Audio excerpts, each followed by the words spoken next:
talking about the resurgence of the Christian West. In this section of the lecture, we're discussing setting the stage for the Crusades, the conflict between the Muslim world and the Christian world. If you look at the map here, we have the Christian West, and the Crusades are a relatively small area of conflict in the so-called Holy Land, but the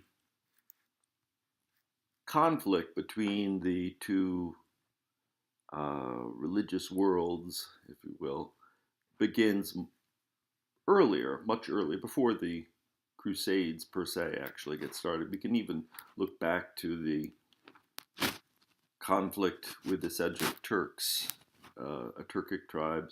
You might think of as sort of the precursor to the Ottomans, who later dominated the whole peninsula that today we call Turkey. The Seljuk Turks had come out of Central Asia, moved into the area that was dominated by Persia, and grew quickly dominated the existing power structures in that region. And the reason that they're relevant to discussion with Christian empires is they soon came into conflict with the Byzantine Empire.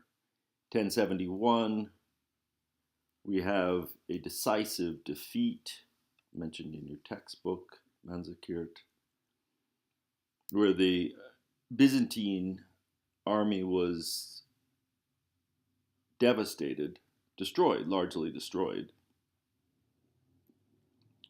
This did not mean the end of the Byzantine Empire.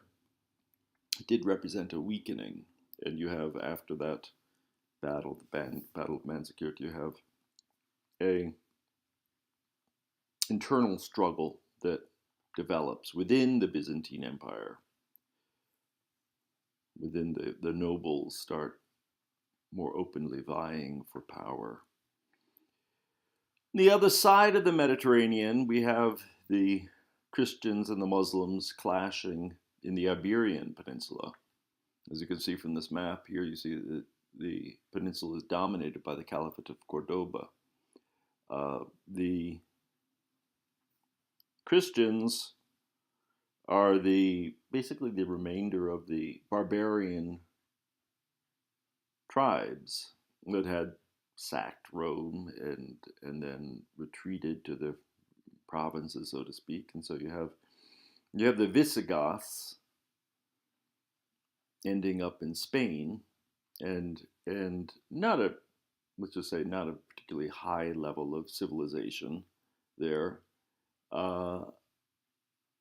And they lose a lot of most of their territory to the Muslims crossing the Straits of Gibraltar and pouring in to what we now think of as Spain and Portugal.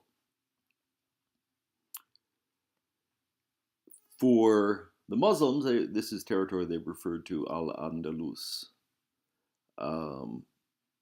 This is a very mixed in religion, mixed ethnically.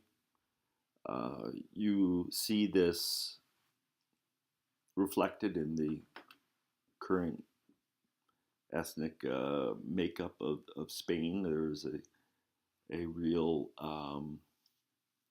presence of the former invaders that remains to this day in language and ethnically. And you have this dynamic that happens when we have one religion dominating another, and this conversion and this resentment and this between the people who convert and don't convert, and It's a complicated dynamic. Um, so the the Muslims extend their reach all the way to the Pyrenees. In fact, they attempt to invade what is now modern day France and are turned back. One of the um, famous battles of the Middle Ages, Battle of Tours, and Europe at that point, France certainly is spared this invasion by Charles Charles the Hammer, they called him, a great French leader um, who turns back the Muslim invaders, and um, the Muslims rule what is they call Andalusia, the Iberian Peninsula, in relatively enlightened way, much more religious tolerance than you would find in the rest of Europe at that time.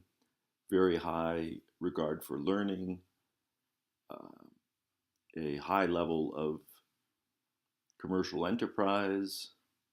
Um, the Jewish community finds asylum in the um, Iberian Peninsula in the areas that are ruled by Muslims, as opposed to the areas ruled by Christians, who frequently or usually um, persecute the Jewish community.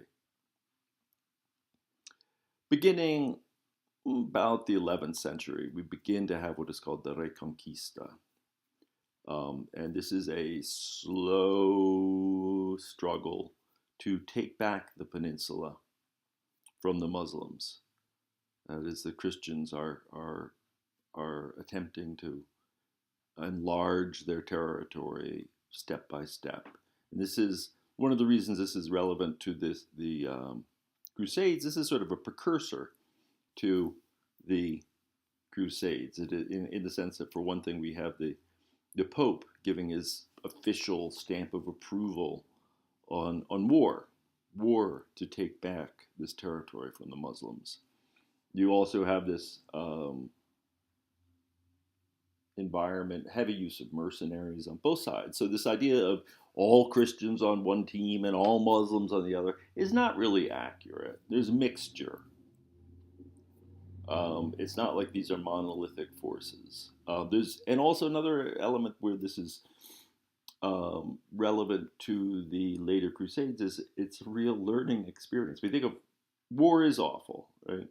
Um, that said, especially when we're talking about these type of wars that are prolonged and real hand to hand, they're also cultural experiences and experiences where cultures are meeting each other on the battleground. They're picking up the weapons that are used against them and saying, "Oh, that's a pretty good sword.